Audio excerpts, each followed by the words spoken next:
Hey, Simply Sugar here. This is part three of my series. Stay with me. It's a lot, busy bees, and let's just get right to it. Why are incels, femcells, furries, femboys, and even Roman statues showing up together in alt-right culture? Let's break it down. Incels are men who call themselves involuntary celibates, frustrated they cannot get into relationships, and are often socially awkward. Femcells are the female versions of these people, also focus on dating struggles and features and their social awkwardness.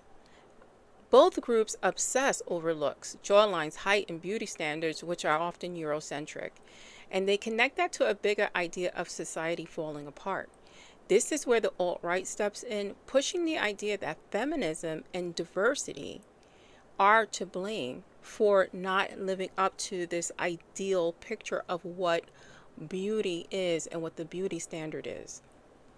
Furries are people who dress up or role play as animal characters. Most are harmless and creative, but a tiny group mixes furry culture with Nazi or fascist symbols called fascist furries. The alt-right uses this propaganda saying, look at this degeneracy, while some extremists even try to recruit from within this fandom. That's how they infiltrate young people, young minds, and make them extreme. A femboy is usually a guy who presents more feminine, makeup, clothes, style, etc. In queer and furry spaces, it's a form of self-expression. But in alt-right meme culture, femboys are either mocked or fetishized, or often both.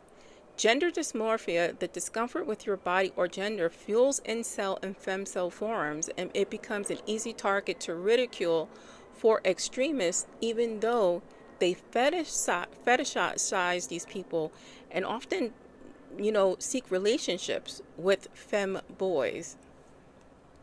This ties into my next topic of the Greco-Roman obsession. Here's where it ties together.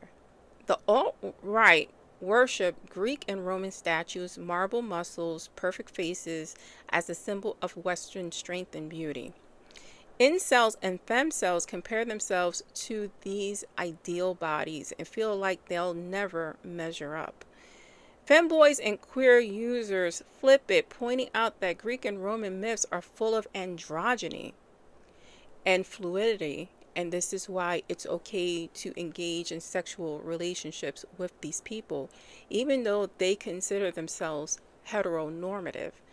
Sexuality is not a big deal to them, which is a difference between Christian nationalism.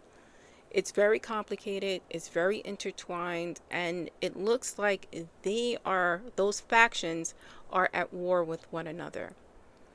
So you've got the one side using Roman statues to preach about masculinity and the decline of the West, and another side remixing the same imagery for queer and creative expression. That's why you see incels, furries, femboys, and even ancient marble statues all tangled up with alt-right meme culture. Follow me for more. I'm trying to dissect all of this. I'm Simply Sugar.